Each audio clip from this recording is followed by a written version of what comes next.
easy peace, but peace with all came to Korea in 1953. The end of 3 years of bitter conflict and the end of bondage for prisoners of the Reds. What lay ahead, no one could foretell at year's end. But for these men, at least, the shadow of death had lifted. They were alive in Freedom Village and going home. The signing of the truce took place at Panmunjom, first step on the long and still tortuous road to ultimate solution of peace and a unified Korea.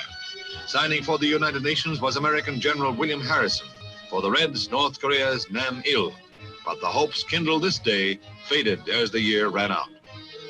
Many a ship sailed into many a U.S. port, bringing war-weary veterans of Korea back home again. And many were the scenes of rejoicing and reunion. The months and years of wondering and waiting fell away on days such as these, and the heart was filled to overflowing.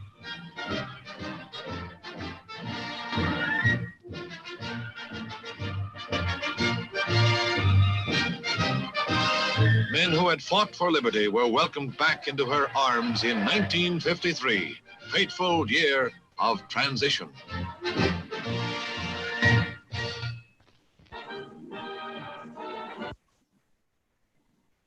Thank you for joining us today. I'm Stephen Orper, Senior Director for Policy at the Korea Society. We turn now to Thomas Byrne, the President of the Korea Society. Tom? Thank you, Stephen. Good afternoon, supporters, veterans, and friends. Welcome to the Korea Society's July 27th Armistice Day commemoration. This is the Society's fourth commemoration, under normal times held at the New York Korean War Veterans Memorial in Battery Park in Lower Manhattan, facing New York Harbor. But today we are holding this year's ceremony virtually, owing to the New York City Parks Department's suspension of permits during this time of pandemic. I would like to offer my thanks to those who helped make today's ceremony possible. Thanks to the Korean Consul General in New York, and especially to Consul General Ambassador John Won-sam. I would also like to welcome Congressman Charles Rangel and Korean War Veterans Regional Area Commander Salvatore Scarlato, both whom served in the Korean War and have remained strong advocates of the ROK-US alliance. Every year, the Korea Society awards its highest honor, the James A. Van Fleet Award, to distinguish Americans and Koreans who have made an outstanding contribution to the US ROK alliance. This year, Congressman Rangel and Mr. Scarlato will receive the Van Fleet Award at our annual dinner in October on behalf of all the American veterans who served in the Korean War, a fitting distinction and recognition of their contribution to the relationship between Korea and the US. Let me briefly describe the memorial for those who have not seen it in person. It is notable as it is one of the first Korean War memorials erected in the United States. It features a 15-foot high black granite stele with the shape of a Korean War soldier cut out of the center. Also known as the Universal Soldier, the figure forms a silhouette that allows viewers to see through the monument to the Statue of Liberty and Ellis Island. The silhouette's literal void reinforces the figurative theme of absence and loss and serves as a metaphor for those who made the ultimate sacrifice in the defense of freedom for the people of South Korea. Including South Korea and the US, 17 nations send combat forces under the United Nations command. South Korea's combatant deaths numbered almost 138,000, while more than 36,000 American soldiers died in Korea. The civilian toll was staggering, with estimates ranging from 1 to 2 million. A tragic price paid to protect the freedom of South Korea, but which solidified a lasting bond between the two peoples of Korea and America. On July 27, 1953, military authorities from the US, China, and North Korea signed the armistice as a provisional step towards a formal political peace treaty, which is yet to be agreed. The armistice negotiations took 158 meetings, spread over 2 years and 17 days, the longest negotiated armistice in modern history. The protracted timeline proved quite costly in human terms. United Nations forces suffered 140 casualties and 8,000 American soldiers died during the 1951-1953 negotiation period. However, the armistice was justified on strategic grounds. Continuation of the war risked escalation into another carnage of a Third World War only 40 years since the outbreak of First World War, and only a handful of years after World War II ended. The agreement's technical provisions included a cessation of military operations, repatriation of prisoners of war, the creation of the military demarcation line, and the demilitarized zone, the DMZ, the establishment of a military assistance commission, and the Neutral Nations Supervisory Commission. The contentious issues in the negotiations were whether POW repatriation would be forcible or voluntary, and whether the military demarcation line would be the antebellum line hewing to the 38th parallel, or would it follow the prevailing front line in 1952, 1953, which was mostly north of the 38th parallel. The American position, voluntary POW repatriation, and the military demarcation line along the actual front line of battle prevailed. In a televised address to the nation following the signing, President Eisenhower said, "We have won an armistice on a single battleground, not peace in the world. We may not now relax our guard nor cease our quest." Despite the armistice, Chinese and North Korean armies amassed north of the DMZ and supplied by the Korean War continued to threaten South Korea. In response, the governments of the US and South Korea formed a formal mutual defense treaty within months of the ceasefire, and Congress ratified the alliance into law the following year in 1954. The alliance has proven effective, successfully preventing the resumption of hostilities on the Korean Peninsula for the past 6 decades. It is this treaty that has provided the strategic foundation for the security and political relationship between South Korea and the US. That relationship has evolved into a broad, deep, and enduring partnership, sharing common values of free markets, the rule of law, democracy, and participation in international organizations that promote those values. It bears mention that the Korea Society was founded here in New York City to broaden and strengthen ties and cooperation between the US and South Korea 63 years ago, just 4 years after the armistice was signed. It was formed by its first president, the Korea Society's first president, was General James A. Van Fleet, the longest serving UN commander during the war. Yet the Korean-US relationship is more than a military alliance. The horizon of the relationship has expanded to include mutually beneficial economic ties and cultural ties that are becoming increasingly dynamic. Moreover, in this time of pandemic, South Korea's global leadership and capabilities in fighting the coronavirus have been deployed for the benefit of Americans. Back in March, when an outbreak of coronavirus surfaced at a military base in Daegu, the Korean Centers for Disease Control chipped in to help fill a gap in the US military's own testing and contact tracing capabilities.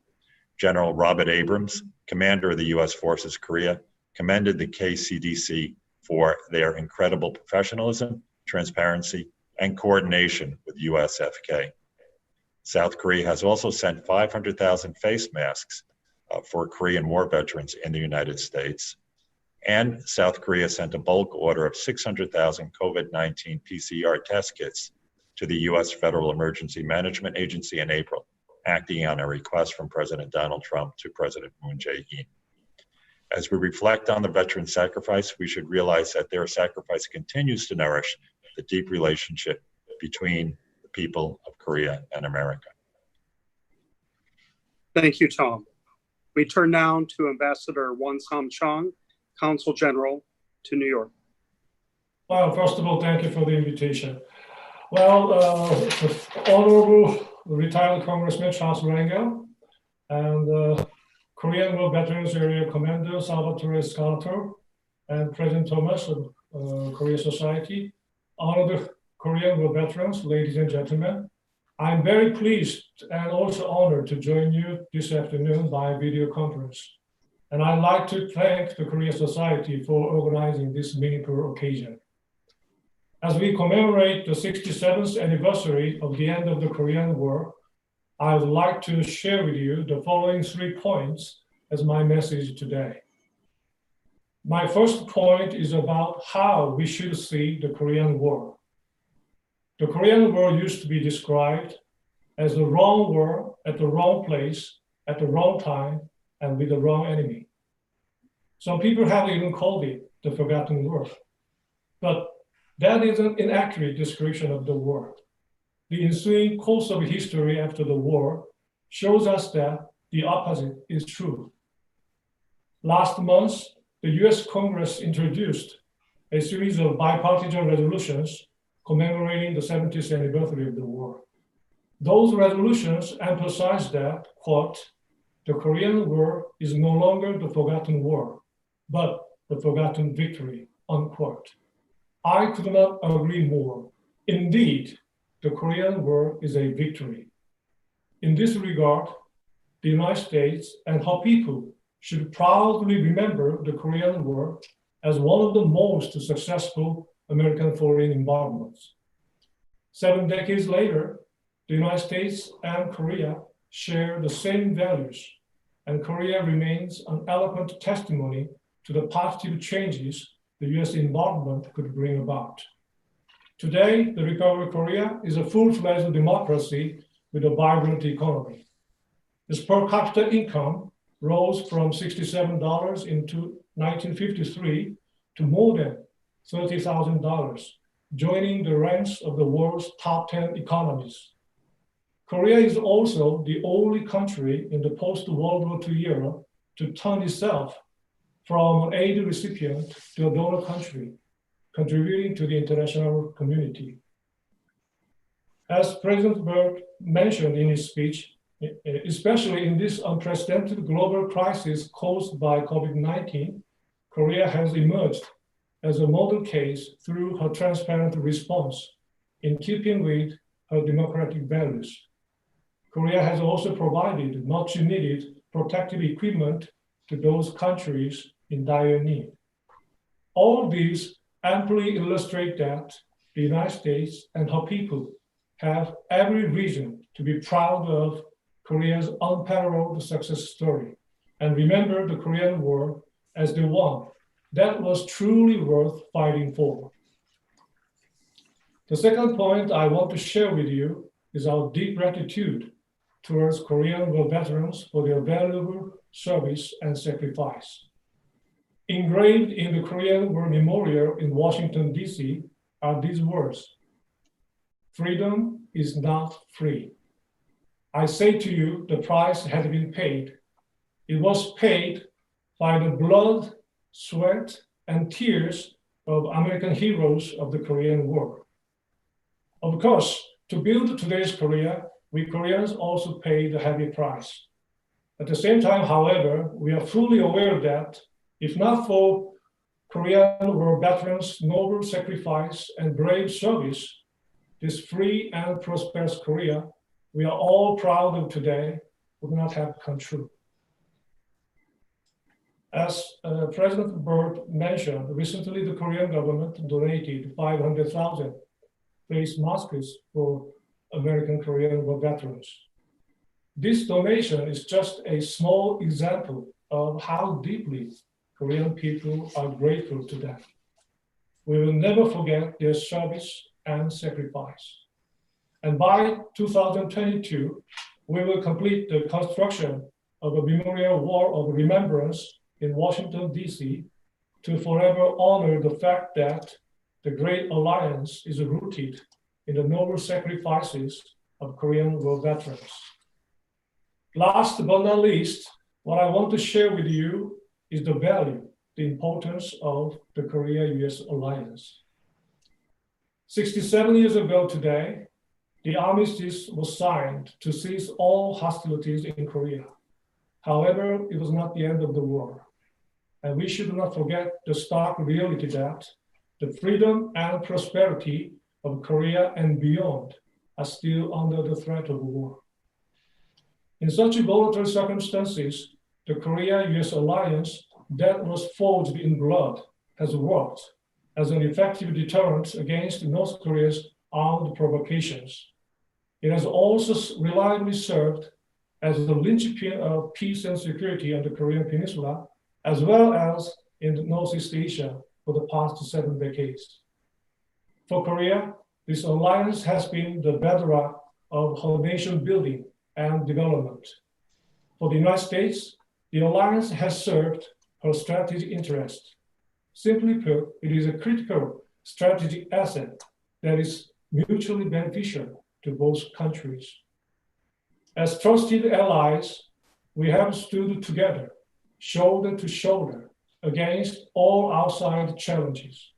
And I'm confident that based on our strong alliance, our two countries will resolve our internal challenges, such as special measures agreement and transfer of wartime operational control in a wise and mutually beneficial manner.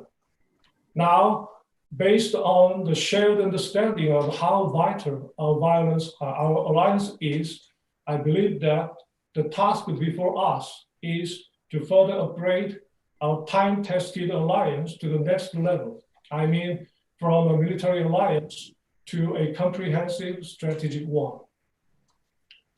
As I conclude my remarks on behalf of the government and the people of the Republic of Korea, I would like to once again pay tribute to each and every one of Korean War veterans, dead or living, for their great service and sacrifice.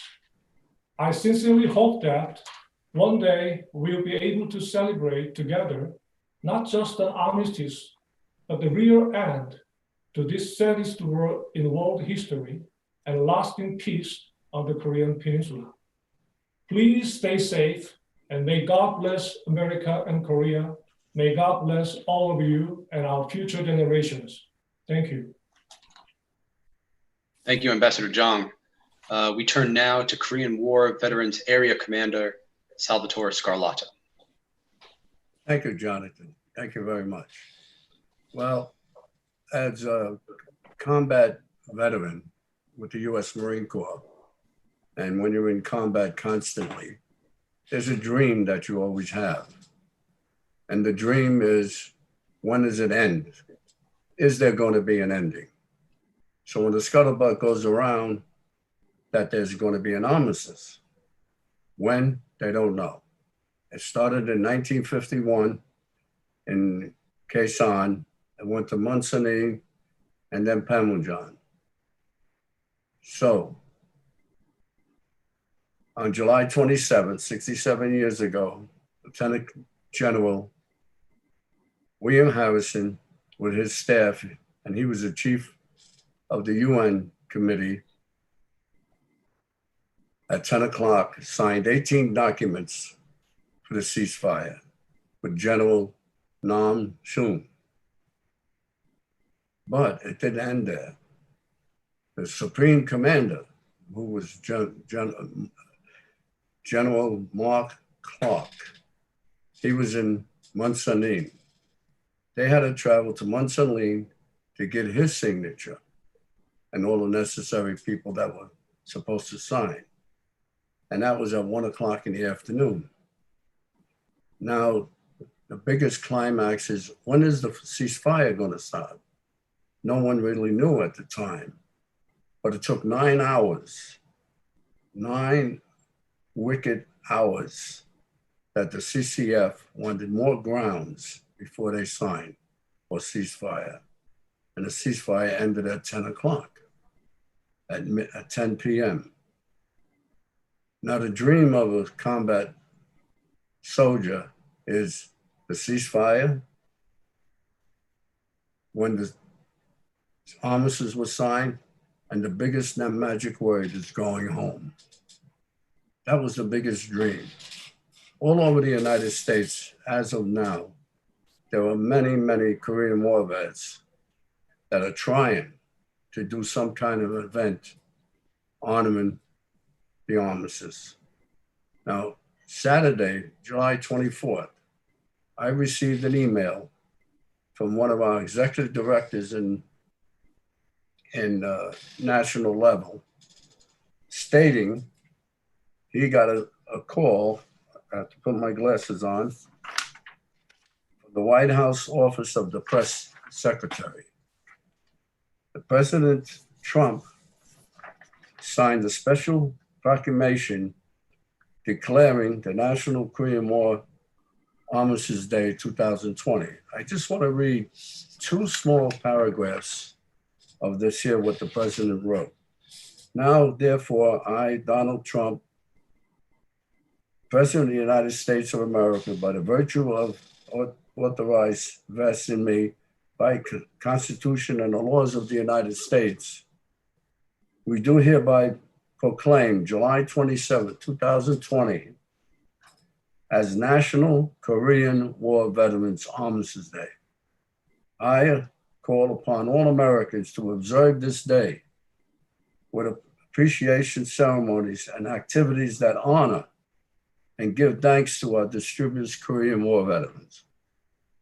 In witness, therefore, I hereby set my hand to this 24th day of July in the year of the Lord 2020 of the independence of the United States 245 years ago. I thought that was amazing. You know, it's always known as the forgotten war, the forgotten victory. And that really, really hurts our Korean War vets who did the ultimate sacrifice in more ways than one. Unfortunately, the United States has been in 12 different wars. And in 12 different wars, only 4 are really were pertain to the United States. The other 8 were pertain to all different countries. And I mean all different countries. Now it's 70 years since the war.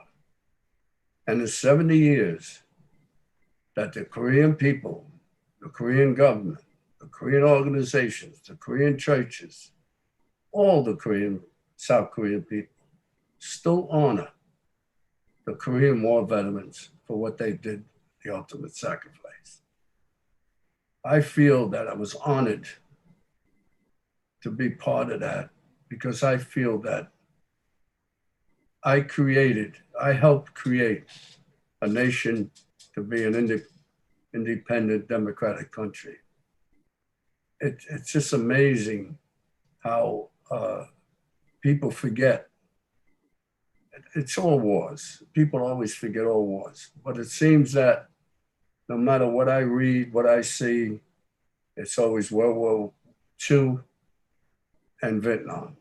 They always seem to forget that there was a war, and not a police action, and not a conflict. It was a war, a shooting war that hurts people, kills people, mangles people.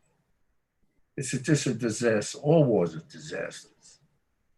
But being a Korean War vet, I'm proud of that. And I'm proud that I associated with the Republic of Korea. I've been back 8 times to Korea, and I've been treated with the best honor and respect. When the peace treaty was signed, I was home. I was in the Naval Hospital in Camp Lejeune, North Carolina, for 5 months, recuperating from my wounds. And I was a bed patient at the time. And the ward just was in uproars when we got the word that the war was over. Our buddies are coming home. Everybody's going to be back to normal. It was just a day of remembrance. And that burns in my mind constantly. And I've been dedicated for the past 30 years to the Korean War veterans and other veterans too, but mostly the Korean War veterans. Let's face it, we're old now. I'm 87 years old, and I'm one of the youngest guys. My oldest guy is 91. So we're making room for the young guys. Unfortunately, that's the way of life. But as long as we're on earth, believe me, I'll make sure that all politicians, all the necessary people know that the Korean War vet is still here. I thank the Korean Society for nominating me for this special award. And I thank them for what we're doing today. And this afternoon at 3 o'clock, I got a group of small Korean War veterans that we're going to do. Another thing I want to mention is tonight, they're going to have a special vigil. And this vigil started with our honorary Charlie Rangel's office back, I think, way over 10 years ago. And the person that runs it, her name is Hannah Kim. It started back, I think, 2011, they called it 727. And she made a promise that she would have a vigil every July 27th at the reflecting pool near our monument. And she's doing that tonight. I'm usually invited, but unfortunately, I'm here and not in Washington. I usually go, but this year, it was unfortunate we can't travel. It's just impossible right now to travel. And I want to thank all the Korean Society people, excuse me, Tom, excuse me, Steve, Jonathan, Peter. They do a fantastic job. Excuse me, a fantastic job of organizing this visual. And for the past 4 or 5 years, they've been having this special ceremony at Battery Park with our monument down there. It's just a great feeling that there are people that do care. I want to thank you. I want to thank the Consul General for being here, especially on the Honorable Randall's. Everyone. It's just, I feel proud and honored that you recognize us as a combat Korean War veteran. I thank you so very, very much from the bottom of my heart. Thank you. It's our pleasure. Thank you so much, Mr. Scarlato. We now turn to Korean War veteran and retired US Congressman Charles Rangel. Thank you. And thank you, Sal, for those very emotional and appropriate remarks. And for mentioning Hannah Kim, who was my former chief of staff. She has gone to all the 50 states and the territories and possessions to thank our Korean veterans, and she's gone to 22 countries that participated in the Korean War. And you are so right. I want to thank everyone for remembering those who fought in Korea, because it is the forgotten war.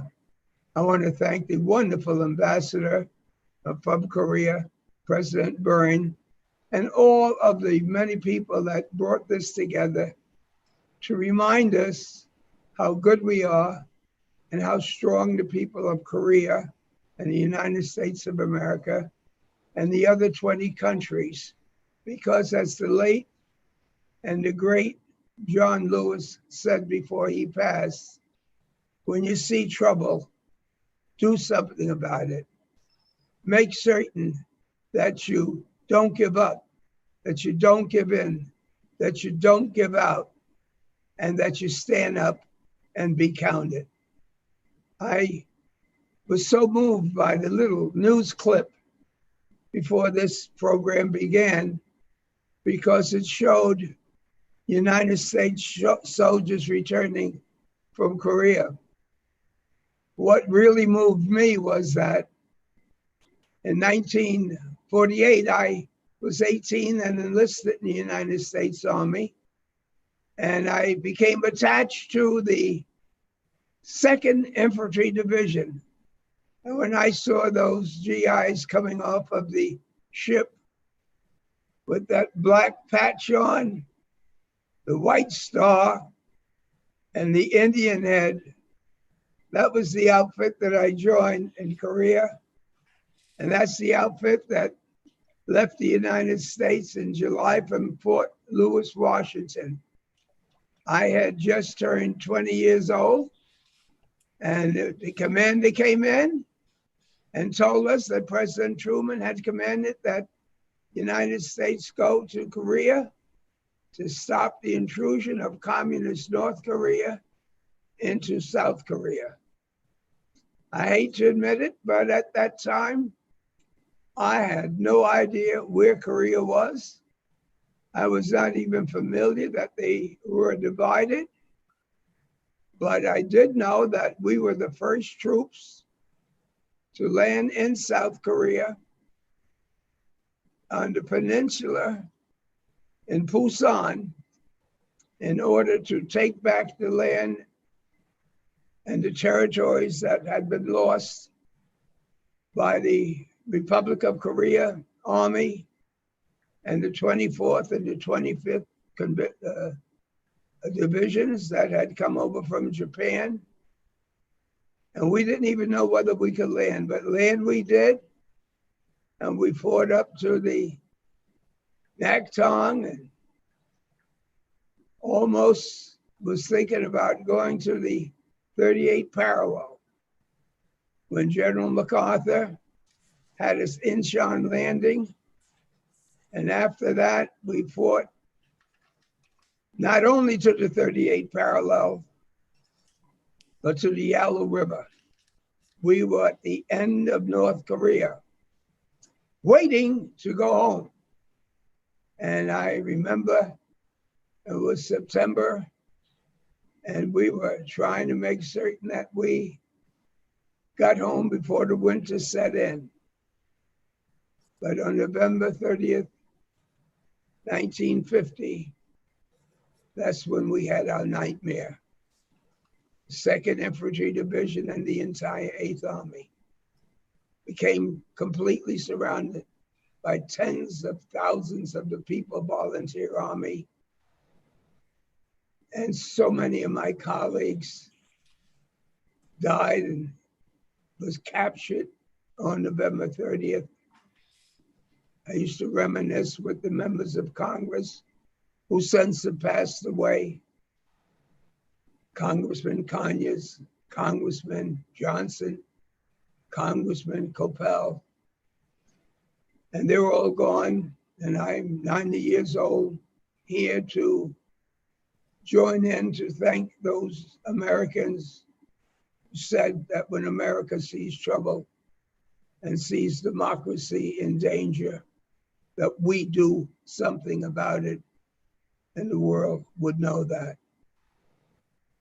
When I left Korea, after being shot and surrounded and escaping from the Chinese, I had thought that I would never, never, never, never want to return to Korea again. To me, it was a nightmare. I still hear the bugles and the screaming of the communist Chinese on horseback riding over our surrounded troops. And it's a miracle of God that I'm here to thank God for being here.